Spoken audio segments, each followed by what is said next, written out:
Électrochoc, le podcast des électrons libres.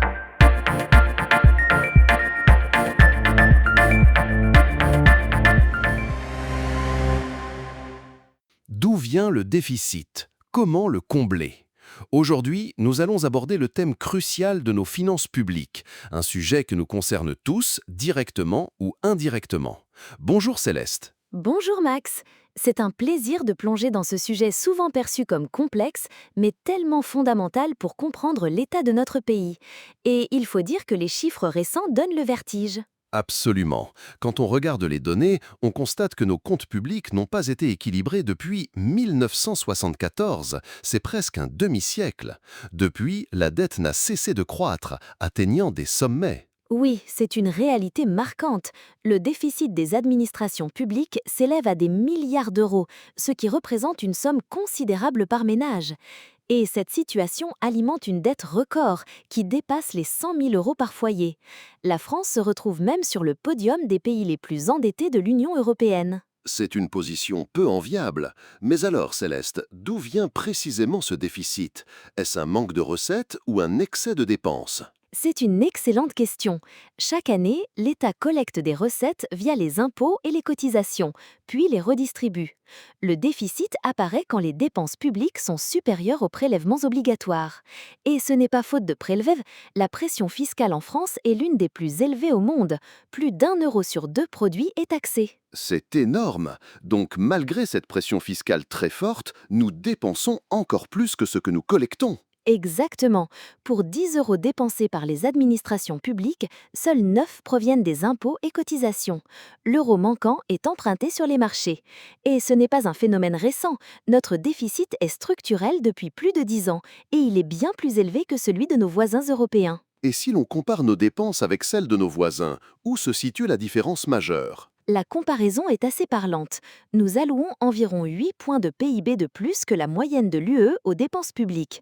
Et la majeure partie de cet écart, près de 4 points, est attribuable à la protection sociale, principalement aux pensions de retraite. Ah, les retraites, c'est un sujet qui revient souvent dans le débat. En effet, notre système de retraite, qui repose presque exclusivement sur la répartition, est mis à mal par l'évolution démographique, le papy-boom et l'effondrement de la natalité.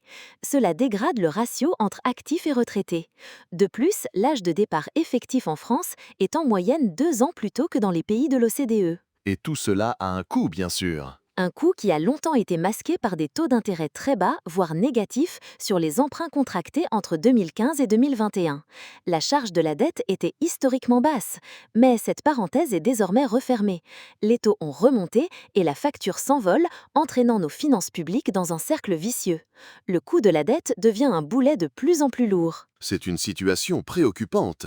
Mais alors, Céleste, comment combler ce déficit? Quelles sont les pistes pour redresser la barre? C'est là que les choix politiques deviennent cruciaux. Il y a beaucoup de propositions dans le débat public, mais il faut les analyser à l'aune de leur réalité comptable.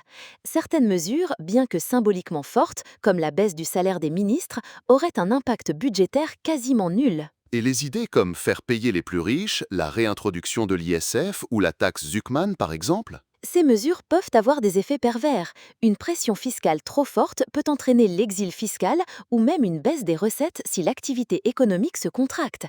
Il faut être très vigilant sur ces équilibres. Donc, si ces pistes ont un impact limité, quelles sont les réformes qui pourraient vraiment faire la différence? L'analyse des ordres de grandeur est claire. Ce sont surtout les réformes paramétriques sur les postes de dépenses principaux qui sont susceptibles de réduire significativement le déficit. On parle là de dizaines de milliards d'euros. Et concrètement, qu'est-ce que cela signifie? Cela implique des arbitrages politiques souvent impopulaires, comme retarder l'âge de départ à la retraite ou désindexer les pensions. Ce sont des leviers puissants, mais qui touchent directement le quotidien des citoyens. Il y a aussi l'idée de désengager l'État de certains secteurs, non? Oui, c'est une autre fenêtre d'opportunité pour des réformes plus structurelles. Cela pourrait concerner des secteurs comme l'audiovisuel public, par exemple. Cela libérerait des crédits et réduirait le déficit, même si ce serait fortement contesté. Des choix difficiles en perspective. Mais au-delà de ces mesures, y a-t-il un facteur clé pour le rétablissement de nos comptes? Absolument. Quelle que soit la trajectoire choisie, le retour d'une croissance économique solide est indispensable pour accompagner le rétablissement des comptes publics. C'est le moteur qui peut nous aider à sortir de cette spirale. Donc, la priorité serait de lever les freins à l'innovation, de soutenir une politique nataliste pour inverser la tendance démographique et surtout de s'assurer que les arbitrages pris pour réduire le déficit ne freinent pas davantage cette croissance. Exactement. Il ne faut pas que la solution au déficit devienne un frein à notre dynamisme économique. L'augmentation de la pression fiscale, par exemple, pourrait faire ce risque. L'avenir est entre nos mains et il est tout à fait possible de retrouver une trajectoire vertueuse pour nos finances publiques. C'est un message d'espoir et de pragmatisme, Céleste. Merci pour ces éclaircissements très clairs sur un sujet aussi complexe. Avec plaisir, Max. C'est essentiel de comprendre ces mécanismes pour mieux appréhender les défis et les opportunités qui s'offrent à nous. Et c'est sur cette note que nous concluons notre discussion d'aujourd'hui. Merci à tous de nous avoir écoutés. À très bientôt. Soutenez les électrons libres. Abonnez-vous sur lel.media.